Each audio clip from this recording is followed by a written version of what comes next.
Beaders, it's me Mandy with Bead Woven Dreams. In this video tutorial I'm going to show you how to make herringbone rope morph into cubic right angle weave.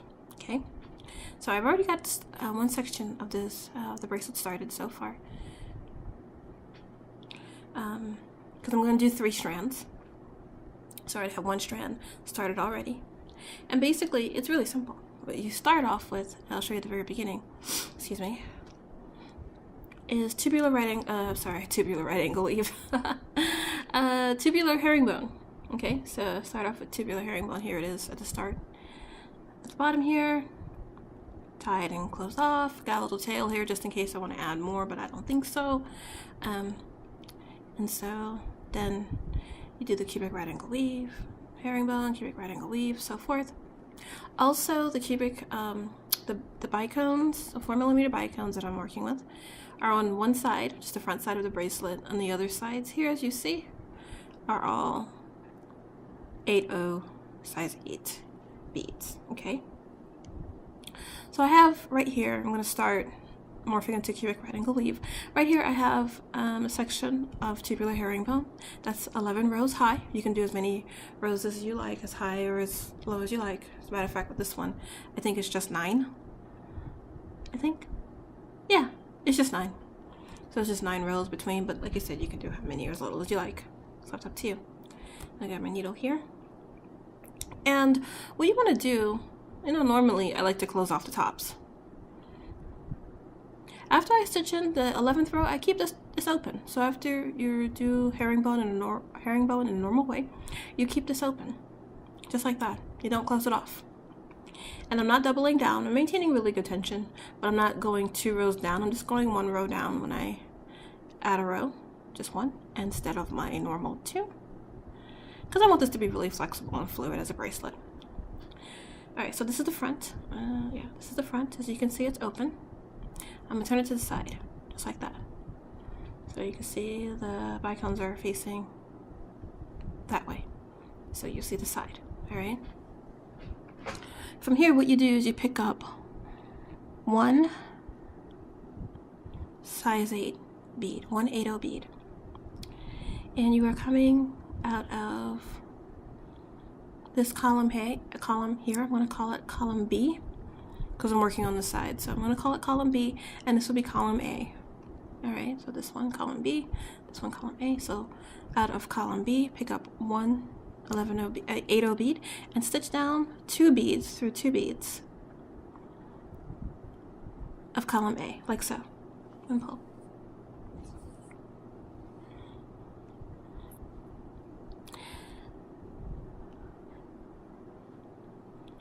So you should have your 8/0 sitting like that. When you turn it to the front, you can see through the hole. I'm going to stitch up 2 rows on column B. I'm going to reinforce that. So up 2 rows, column B,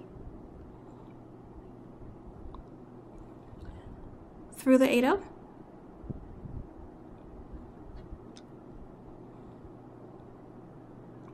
and down through column A, down 2 rows.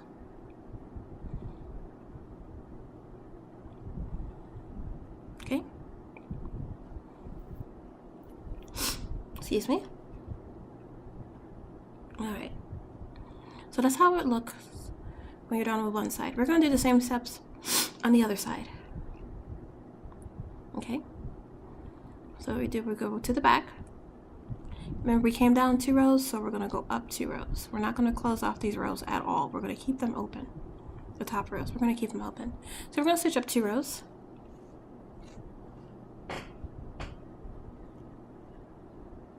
Oopsie. Stitch up 2 rows, and again, pick up a size 8, an 8/0 bead,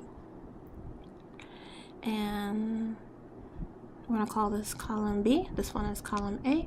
From column B, got my 8/0, stitch down 2 beads of column A, like so, and then reinforce that.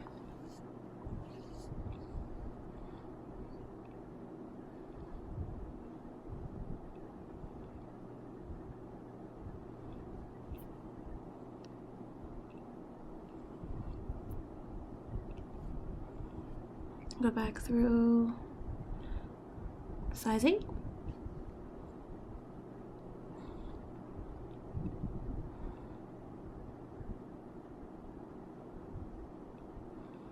And down through column A.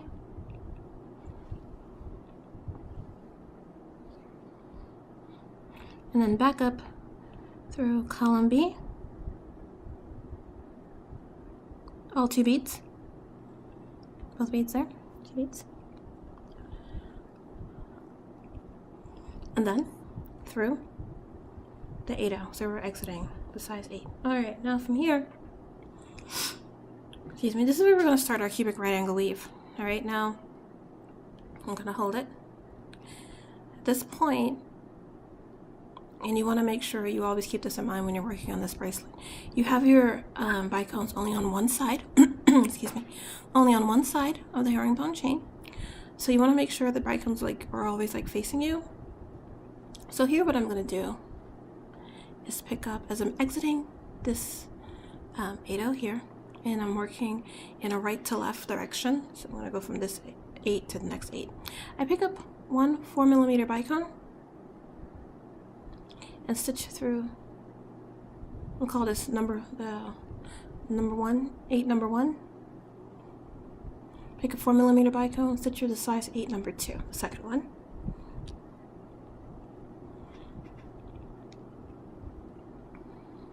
Like so. See how that looks?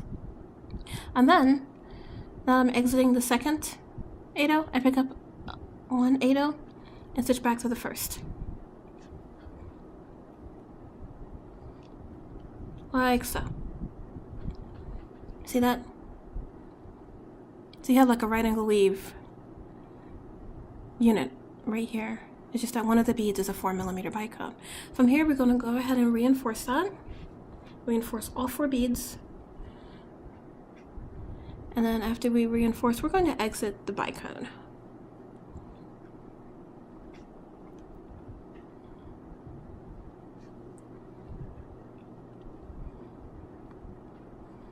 Alright, so they're nice and reinforced. And now we are exiting our 4mm bicone.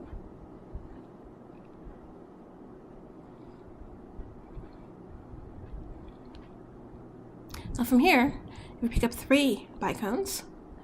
So I'll pick up 1, 2, 3. Come here, you. Come here. There. So I've got 3 4mm bicones, and I'm going to stitch back through the bicone I exited, which is right here.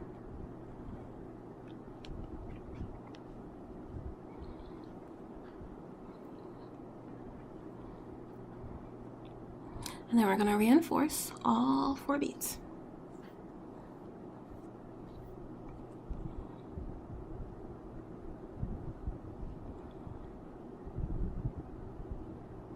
Well, all 4 bicones, I should have said, sorry.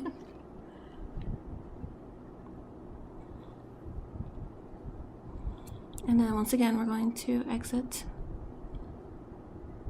that first 4mm bicone.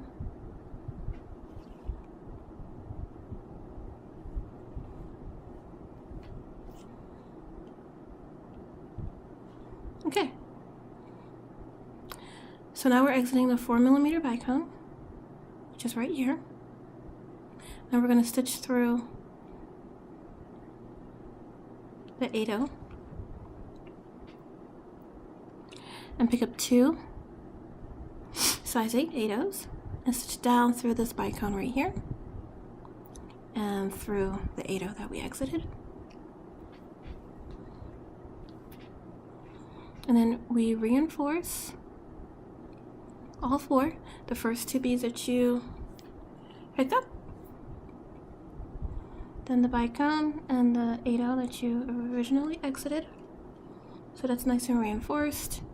And then we go around. So basically we're going to go through the next 8-0 here.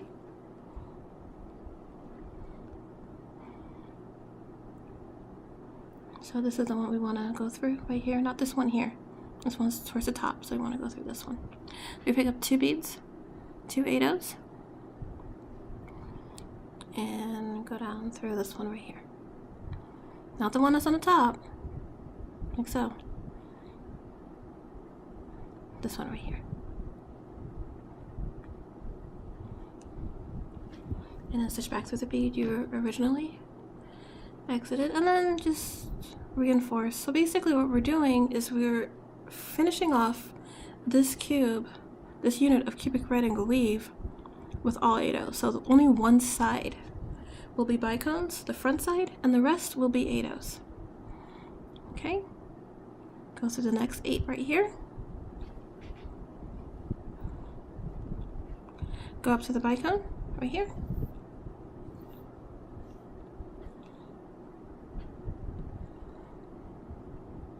Pick up 1 8/0 and go through this 8/0 here on the side.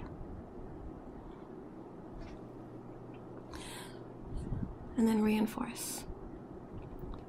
Now if you find that you want to do a different thread path, because I know there are different thread paths for, there's another thread path for cubic right angle weave. So I think technically there's 2.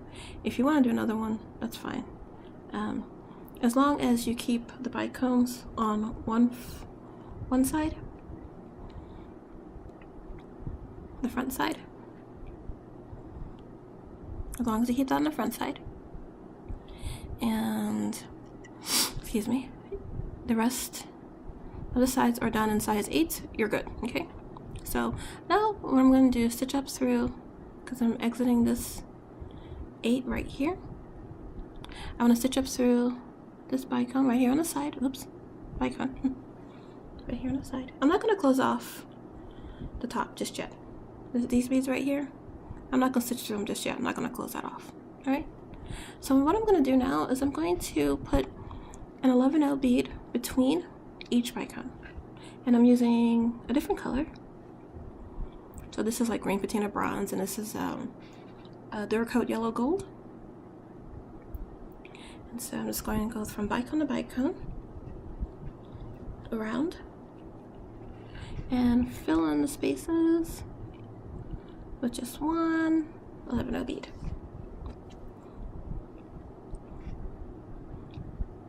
So initially you can see the holes of the 8/0 of the 8s, but we put in the 11s, you don't see those holes, and it just gives a little extra color, little visual interest,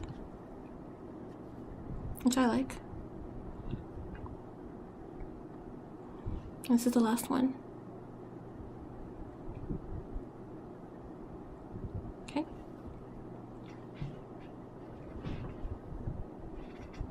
Like so. And so you have between each bicone, you have a between each 4mm bicone, you have an 11/0 bead. Okay. So I'm exiting the bicone right now. What I'm going to do is I'm going to stitch through to this 8/0 right here, and then I'm going to close off the top. So the 3 8s in the bicone, I'm going to stitch through them so I can close off the top.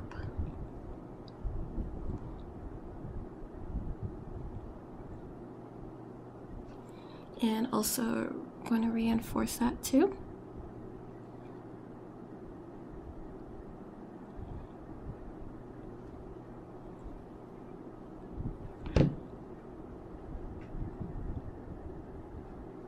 So now I'm reinforcing. I didn't go through the 11/0 bead right here, just working with the bicones and the 8s. That's it. You may notice that the bicone color I'm working with, they're different, and they are. It's just interesting because I thought it would show up better, but since I'm working with a bronze, a darker color, for some odd reason it just kind of melted. The color is just, I mean, you can't even tell that these bicones, barely you can tell that these bicones are fire polish AB and these are fuchsia AB. These are lighter, these are darker, you can barely tell. See, lighter. Side to side are lighter and darker, and the top and bottom are darker. You can barely see that, so Keep that in mind when you're picking out your bicones and your seed bead colors, that the differences might get kind of lost depending on your background bead, because the 8s do make up like a background basically. So if your seed bead, if bicones are not see-through, but what's that word? Not clear, where light passes through. What's that word? Translucent. If your bicones are translucent, even just a little bit, I want to keep that in mind. Now, if they're opaque, then you don't have anything to worry about, but if it's translucent, then yeah. Okay. So I'm exiting this bicone right here. I'm going to go through the 8. Okay. And then we're going to start our herringbone again, all over again. So what I do from here is I pick up 4 11s, 4 size 11 beads. And the main color of this bracelet, the herringbone, is green patina bronze. So that's what I'm working with, green patina bronze. So I picked up 4, and I'm going to go back through that 8 that I exited. Okay? Excuse me. Then I'm going to reinforce all 4 beads.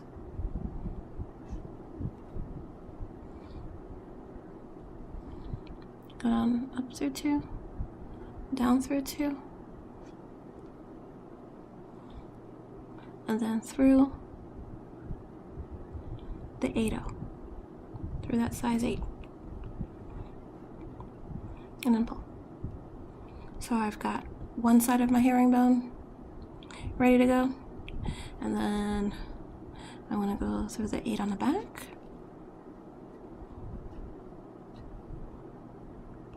and then through the 8 on the side right here,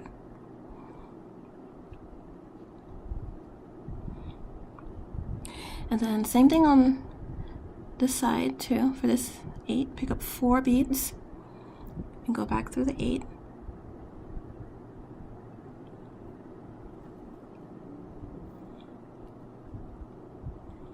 and then reinforce the 4 beads. There you go.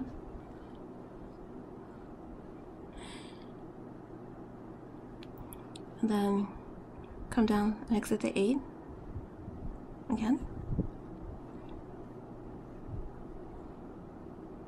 And then go back up through just the 2 beads. And now you're in position to start bringing these 2 together, 2 sides together. So basically it's like flat herringbone on each side, and we're going to merge them to 2, to tubular. So I pick up 2 beads. So I'm coming out of column A, pick up 2, go down through column B, like so. And I'm only going 1 row down, just normal herringbone. So I've got coming out of this side right here. So now I'm going to go up through this side, these beads right here. This bead, not these beads, just 1 bead. And I pick up 2. And I go down 1 row.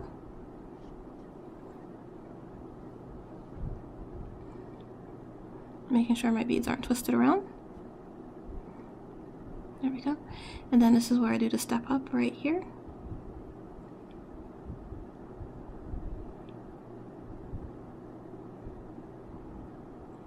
Like so. Pull. You see it brings it together. And then you just keep going. And add as many rows as you like. So right now I have, yeah, three rows high. So, and it's going to be 11. So I'll add another 8. Right now I'm working on the 4th one. Now once I get to my 11th row, again, I keep it open, then I work on adding an 8 on both sides of the herringbone rope, and then work on the cubic right angle leaf. So that's basically it. I mean, this is how simple it is. And you just keep going and going and going for however long you'd like for it to be. So I'm going to continue doing this, and I'm going to make 2 more, and they're actually going to be offset. Each row is not going to be like the same. So I'll have, I think for this one, let's see, this is 1, 2, 3, 4, 5, 6. The other one will be 1, 2, 3, 4, and 5, and the last one 1, 2, 3, 4, 5, 6. So it'll kind of stagger, and then I'll stitch them all together, spaced apart, but stitch them all together at the ends, and then work on the clasp. So I'll do 3 more of these. I'll show you how it will look. I'm going to show you another one I'm working on too, but this is without bicones, of course, Swarovski.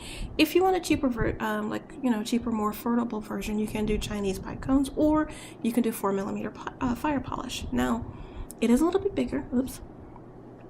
Get my needle here. Okay. The 4mm fire polish beads are going to be they look a little bit bigger in appearance, and that's because the bicones, they have those like corners on the side. They're not completely round, so they always appear smaller than a 4mm bead. With a fire polish, you don't have that. They're practically like round, So while they're the same size, because they don't have, they're not tapered, it looks a little bit bigger. So you see the look of it actually is a little different. And the holes in between the fire polish are more prominent and bigger than they are with the 4mm bicones, okay? But the steps are exactly the same, okay? So this is it right here. And for this one I'm using, oh dear, it's a matte galvanized permanent finish platinum gold or aluminum, and then here is just permanent finish gold. So this is like matte 558 PF, and then this is just 557 PF, the gold one here. And then I used a different color, kind of like a Picasso 8-0 at the back. It really doesn't matter, I don't think, what color 8s you use, because once you put it on your wrist, you don't even barely see it, kind of. So if you want something to kind of like match or accent it a little bit, and I really loved how the 8s really did look with the gold fire polish, so that's why I chose that color. It looks really nice, even though you don't really see it. If you turn it to the side, you see it a little bit. So it's a little added touch, I guess. Basically, the steps are exactly the same.